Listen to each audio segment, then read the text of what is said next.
149 BCE, 146 BCE.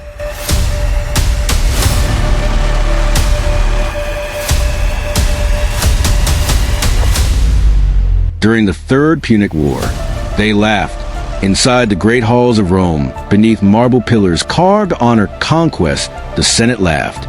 Carthage, a city without an army, a people without weapons, a coastline already surrounded. Sacred Band, hold the line! Our bond is our shield! Eyes forward! Hearts united! We move as one! For thieves and glory! Advance with courage! 3 days, they said, maybe 5, and then Rome would claim another victory, another province, another name carved in stone beneath the eagle. They laughed because they believed war was always decided by steel. They were wrong. Far across the sea, Carthage did not shout.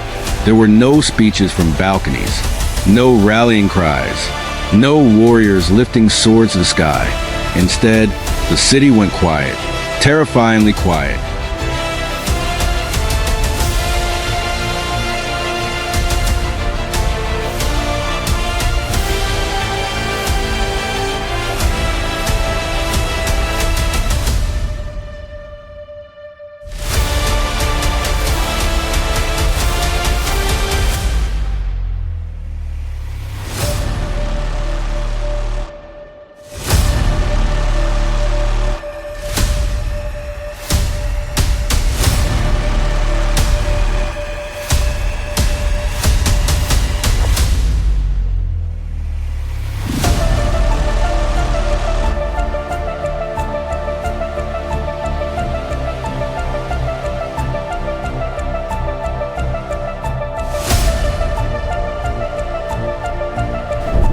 What is this madness? Our victory is stolen. They empty the armories, our strength is gone.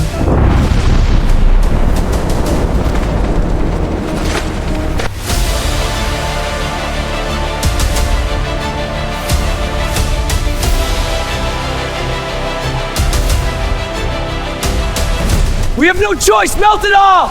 The gods will understand. Forge on. It's melting! Keep the fires high! For our survival!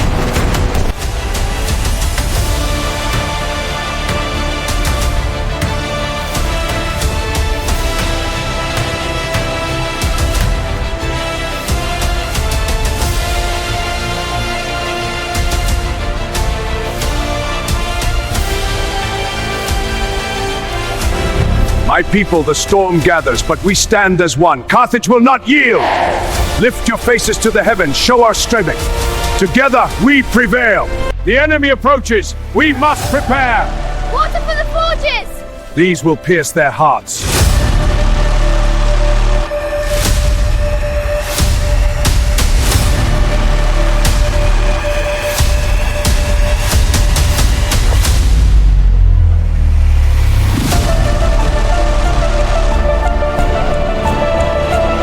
Endures, we will not fall! This flag flies for our freedom! The wind is as our spirit stands down! We fight for our homes, for our families! Defend the Mount Wild Fly Trace! Dead! Roman reinforcements, sound the alarm! The enemy advances, Storm arms! Alert the garrison! The Romans are here! Forges stopped burning.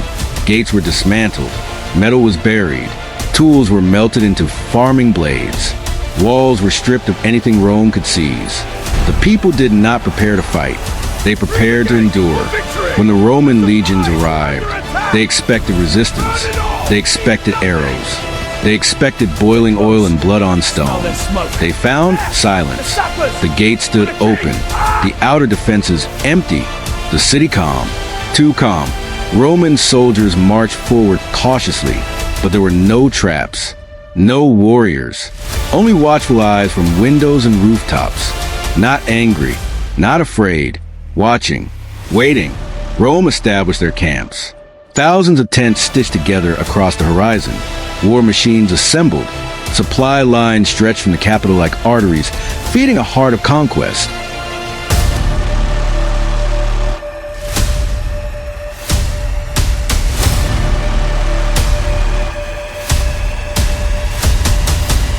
Not lost, we fight for every stone! Manok Tatsu Siping! The cost is almost there!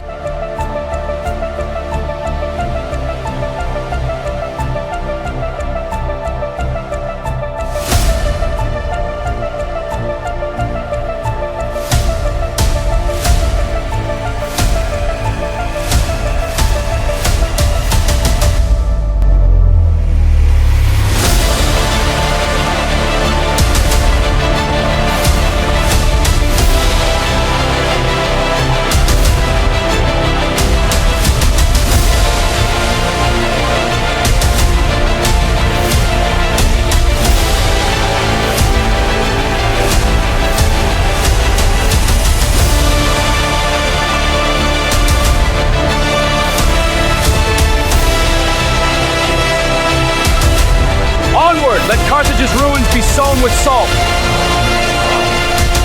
Spread it evenly, no stone unturned.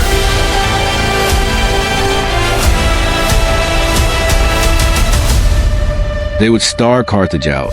That was the plan. Because siege was Rome's masterpiece. Break the spirit, break the stomach, break the will. But Carthage did not break. Days turned into weeks, weeks into months.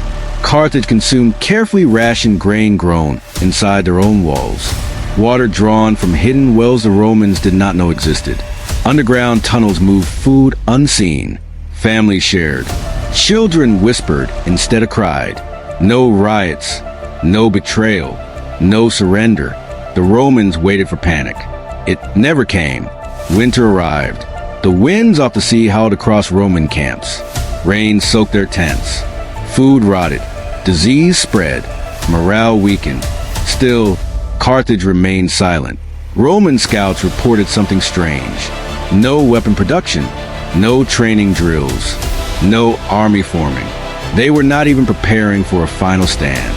They were simply living, calmly, like Rome was not there. That frightened them more than resistance ever could. Year 1 passed. Rome remained. Carthage endured. Year 2 began. Roman horses collapsed from exhaustion. Supply caravans struggled across unstable terrain.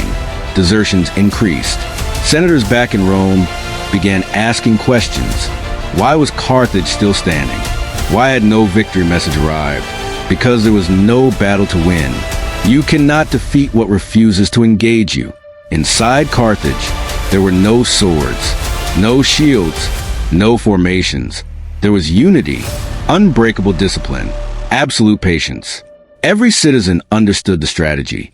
Rome fought with force. Carthage fought with time. And time is a weapon no empire can fully control. By the second winter, Roman soldiers looked less like conquerors and more like survivors.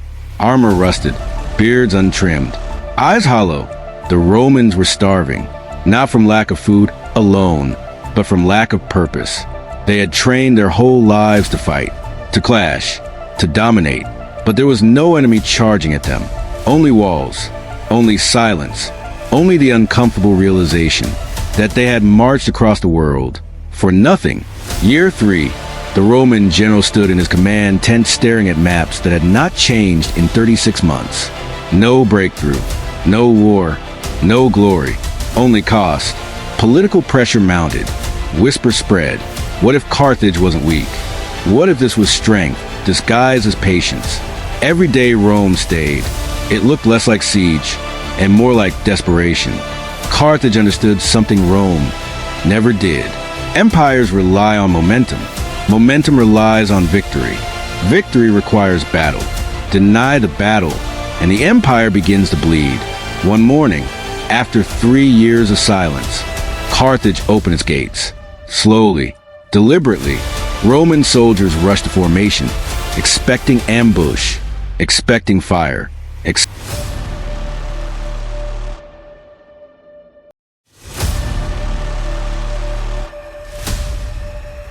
expecting something. Instead, civilians walked forward, empty-handed, calm, healthy, alive. The Roman general stepped ahead. He scanned the walls. No archers, no hidden ranks. He realized something unbearable. Carthage had not survived because Rome allowed it. Carthage survived because Rome could not break it. Without lifting a single sword, Carthage had turned the mightiest army on earth into prisoners of their own expectation. 3 years, 3 winters, 3 summers, no weapons, no bloodshed, no surrender, and no victory for Rome. The legions withdrew, not in triumph, not in glory, but in quiet retreat. Carthage did not cheer, did not mock, did not chase. They returned to their lives, because for them, this was never about pride. It was about preservation. Rome had believed strength meant domination. Carthage proved strength could mean restraint. They did not win by fighting harder. They won by refusing to fight at all. And sometimes, the most terrifying weapon in the world is a people who cannot be provoked. Fade out, soft wind over ancient ruins. And the final whisper, steel can conquer land, but discipline can conquer empires.